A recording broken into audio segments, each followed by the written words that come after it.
Is it really true that Adam and Eve were banished from the Garden of Eden simply because they ate from a tree God had forbidden them not to go near? Is eating an apple quite a sin to be expelled? Well, until now, we have been told this narrative, and for some, it's quite hard to believe that it was a sin at all. However, now, a new manuscript has been found that changes everything about Adam and Eve and everything we have been told until now. Believed to have been written in ancient times, the book has dispersed manuscripts in various languages, including Ethiopian, Greek, and even Latin, all explaining the same thing. They explain a detailed account of the lives of Adam, and even in the Garden of Eden, what they did wrong in their lives after they were expelled. And interestingly, it's quite different from what we know, changing the very foundation of belief we hold about Adam and Eve, being the first humans. So what frightening and hidden does the lost book of Adam and Eve reveal? Welcome to a new episode of Black Afric Diary, a channel where we talk about Black African history, culture, arts, and civilization. It's a place where you will see the real picture of Black Africa, its stories, and the events defining it.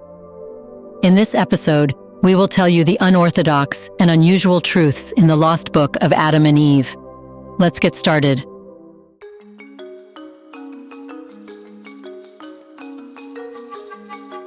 In 1926, during the excavation of King Tutankhamun's tomb in Egypt, a remarkable manuscript was discovered. Titled, "The Conflict of Adam and Eve with Satan," this text recounts the story of Adam and Eve after their expulsion from Eden. Introducing familiar characters from humanity's dawn, this extraordinary discovery presents an alternative narrative, offering fresh insights into the timeless story of Adam and Eve, separate from the established accounts in the Bible and Quran. The true origins of the Book of Adam and Eve remain a mystery. Scholars speculate it could date back centuries before Christ, with theories suggesting it may have been written by an ancient Egyptian, possibly in Arabic. Despite its obscure beginnings, this text's influence transcended language barriers, with translations extending its reach into Ethiopian culture and beyond. The Book of Adam and Eve holds profound significance beyond its narrative.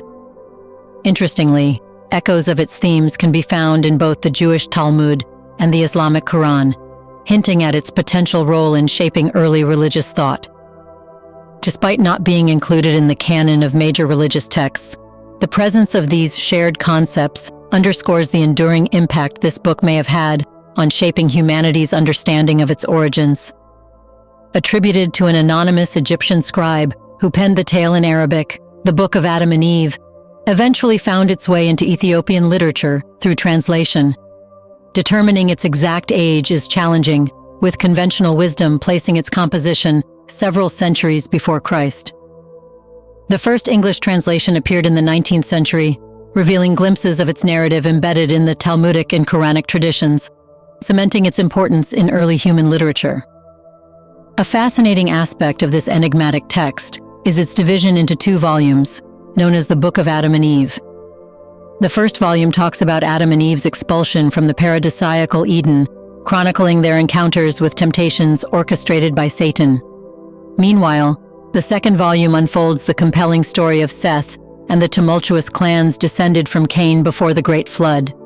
In a surprising twist, the text introduces the notion that Cain and Abel had twin sisters.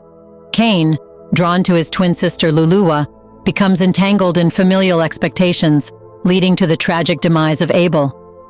The text vividly recounts the earth's shuddering response to Abel's spilled blood and Cain's futile attempts to conceal the crime, culminating in Adam and Eve tenderly sheltering Abel's remains within the sanctity of their cave for 7 years.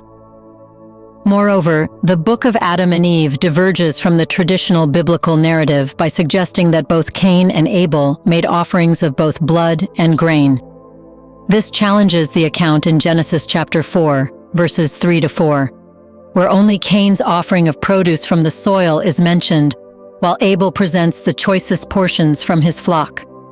This discrepancy adds layers of complexity to the post-Eden narrative, unveiling a comprehensive depiction of Adam and Eve's journey as they navigate a new beginning within the mysterious confines of the Cave of Treasures. As Adam and Eve bid farewell to their idyllic abode, the Garden of Eden, the gates sealed shut behind them, guarded by a formidable angel wielding fiery weapons. Journeying across rugged terrain, they stumbled upon a cave atop a lofty hill, seeking refuge within its sheltering embrace.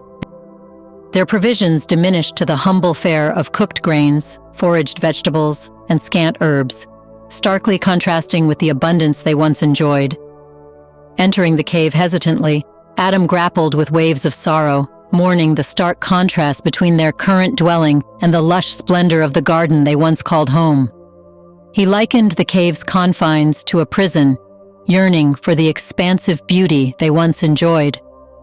While the rocky shelter provided a semblance of protection, it paled compared to the divine sanctuary they once inhabited, where celestial beings danced in praise.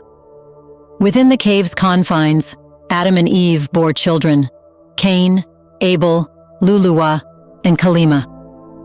Amidst their reflections on the irrevocable change wrought by their departure from Eden, Adam, imbuing the cavern with significance, bestowed blessings upon it, sanctifying it as a sacred space for prayer for himself and his descendants.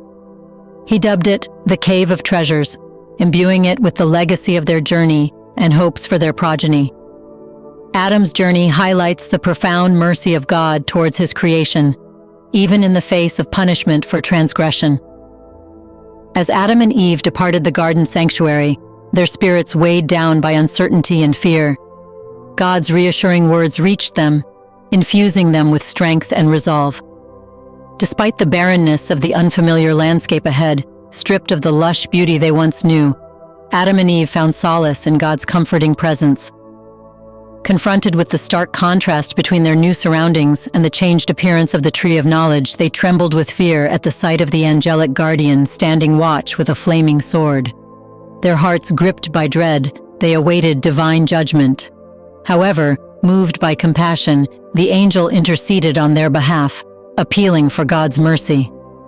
In his infinite compassion, God saw their distress and offered words of comfort, lifting them from their fear and despair. He reassured them of his enduring plan for Adam and his descendants, promising a future shaped by his divine will, despite the challenges ahead. God's promise became a guiding light for Adam and Eve as they navigated the uncertainties of their earthly journey until the realization of his divine plan. God's promise to Adam reveals his deep mercy and compassion for humanity.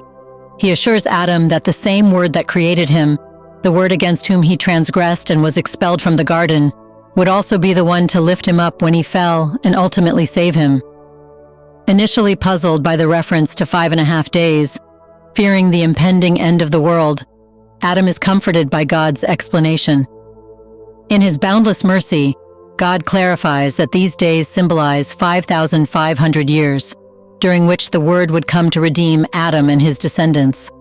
In this act of mercy, God reaffirms Adam's significance as a being created in his own image and likeness.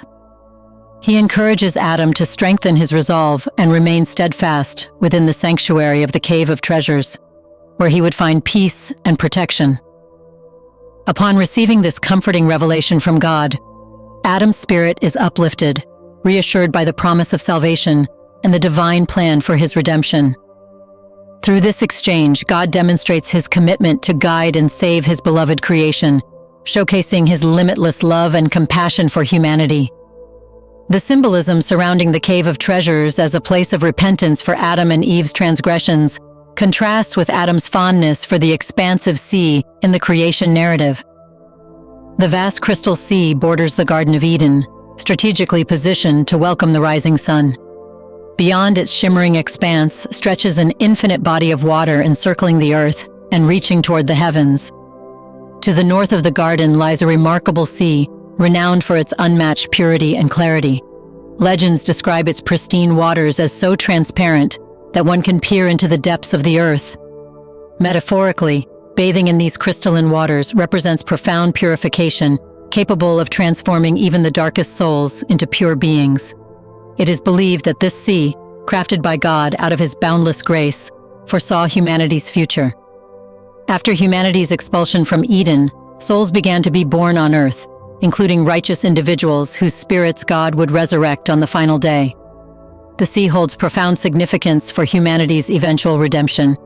As souls return to their earthly bodies, They participate in the sacred ritual of bathing in the sea's purifying waters, cleansing themselves of sin and preparing for spiritual renewal and reconciliation.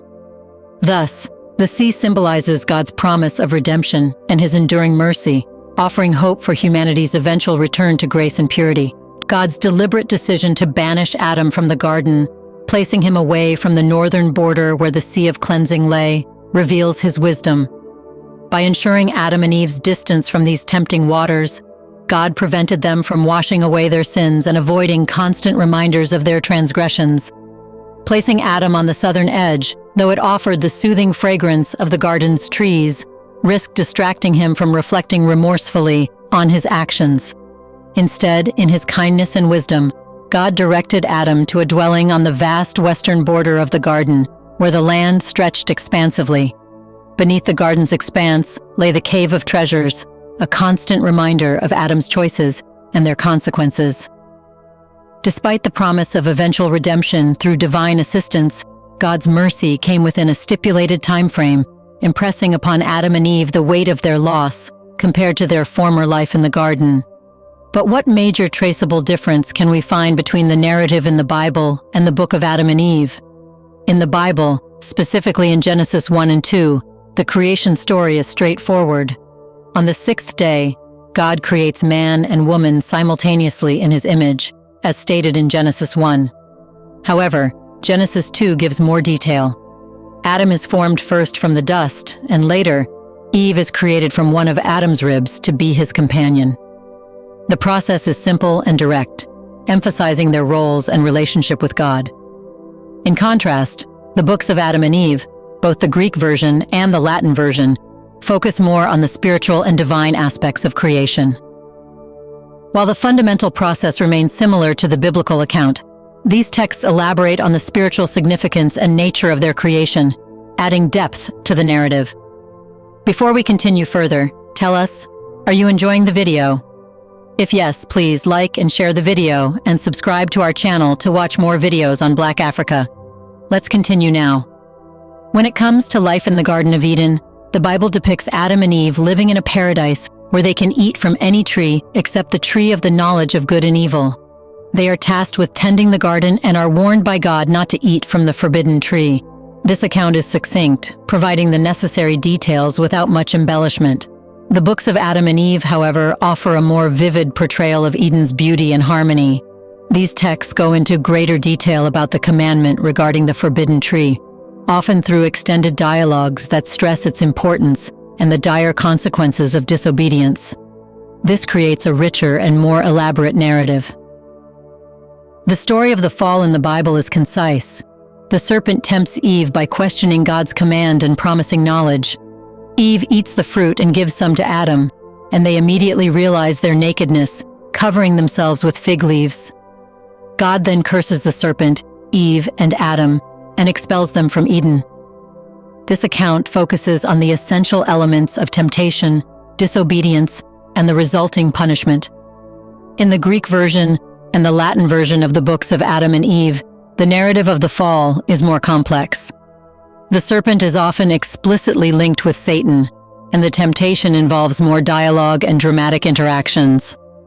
The Latin version in particular explores Satan's motives, emphasizing his jealousy and rebellion against God. This extended narrative provides a deeper understanding of the characters' motivations and the nature of their actions. After the fall, the Bible describes Adam and Eve being expelled from Eden to prevent them from eating from the tree of life. They begin their mortal life, facing hardship, and have children, including Cain and Abel. This account is brief, focusing on the immediate consequences of their disobedience. The books of Adam and Eve go into much greater detail regarding life after the fall. These texts describe the penance and suffering of Adam and Eve, who engage in extended periods of fasting and prayer. For example, in the Greek version, Adam stands in the Jordan River and Eve in the Tigris River for long periods as acts of penance. The Latin version similarly emphasizes their spiritual struggles and acts of remorse. These books also provide richer narratives about their life outside Eden, their relationships with their children, and their efforts to survive. The descriptions of Adam and Eve's deaths are detailed and often include prophetic visions of future redemption and divine comfort, adding a poignant conclusion to their story. Now let's get back to the story. After Adam and Eve are sent to earth and they remorse, God commands all the creatures of the earth to approach Adam and be familiar with him, instructing them not to harm him, Eve, or any of their righteous descendants. In obedience, all creatures paid homage to Adam except the serpent, which angered God. Later, emerging from the cave of treasures, Adam and Eve stood before the gates of the garden, their hearts heavy with longing for the paradise they once called home. Unable to enter, they turned southward and discovered the life-giving water that had sustained Eden, flowing from the roots of the tree of life. As described in the biblical Genesis account, this water divides into 4 rivers: the Tigris, Euphrates, Pishon, and Gihon, symbolizing a spiritual energy connecting all living beings to the divine. Approaching the source of this water beneath the tree of life, Adam was overwhelmed with grief. He lamented, beating his chest and directing accusations at Eve for the curses and hardships endured by them and their descendants. Startled by Adam's outburst, Eve sought to understand his distress. In anguish, Adam explained how they once took the water for granted in the garden.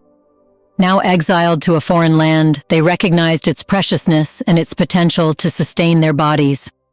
Eve, moved by Adam's words, shed tears, mirroring his profound sorrow. Overwhelmed by their emotions and the bitterness of their circumstances, Adam and Eve reached a desperate resolution. Driven by despair, they made the decision to end their lives by plunging into the water, hoping to escape the painful reminders of their loss and suffering. This part of the narrative might seem perplexing, portraying an extreme response to their despair. One might question whether their fate truly ended in the water. Contrary to expectations, their apparent demise served an unexpected purpose for their mortal bodies. As Adam and Eve lay submerged on the brink of death, God, in his boundless mercy and grace, turned his attention to them. He sent an angel to intervene divinely. The angel lifted Adam and Eve from the depths of the water, carrying them to safety on the shore where they lay motionless, appearing lifeless.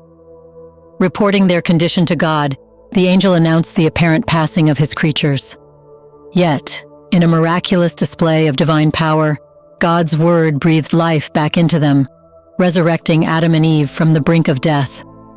As Adam regained consciousness, he recounted to God how they had failed to understand the importance of water while living in the garden. However, upon leaving Eden and arriving in unfamiliar lands, they discovered their desperate need for it. In response, God explained to Adam that they had been unaware of the significance of water while under his command and adorned with bright angelic forms. Now, in their mortal state outside the garden, water became essential for their sustenance and growth, similar to the beasts of the earth.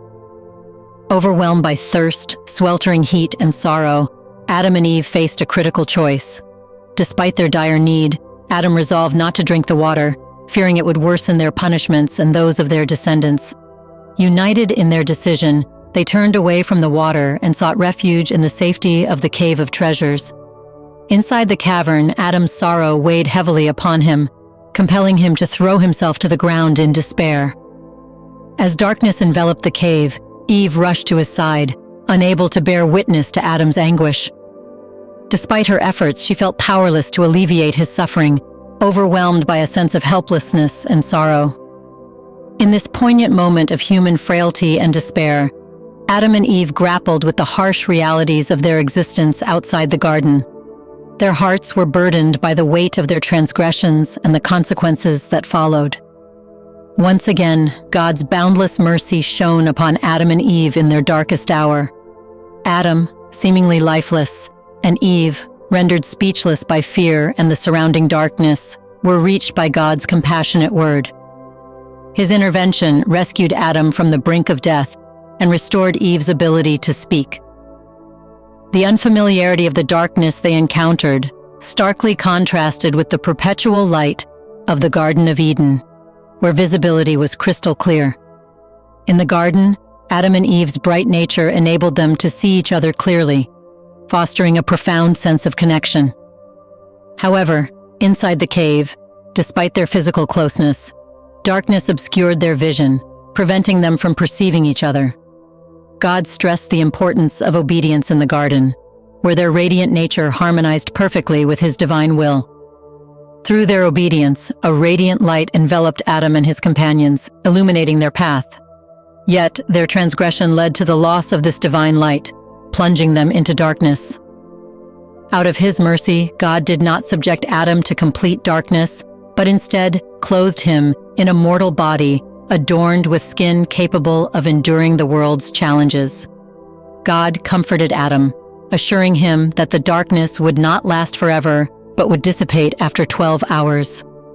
As darkness passed, daylight would return, granting Adam and his descendants the chance to resume their duties and continue their journey. This comforting reassurance demonstrated God's enduring love and mercy, guiding Adam and Eve through the trials of their mortal existence and offering hope with each new day.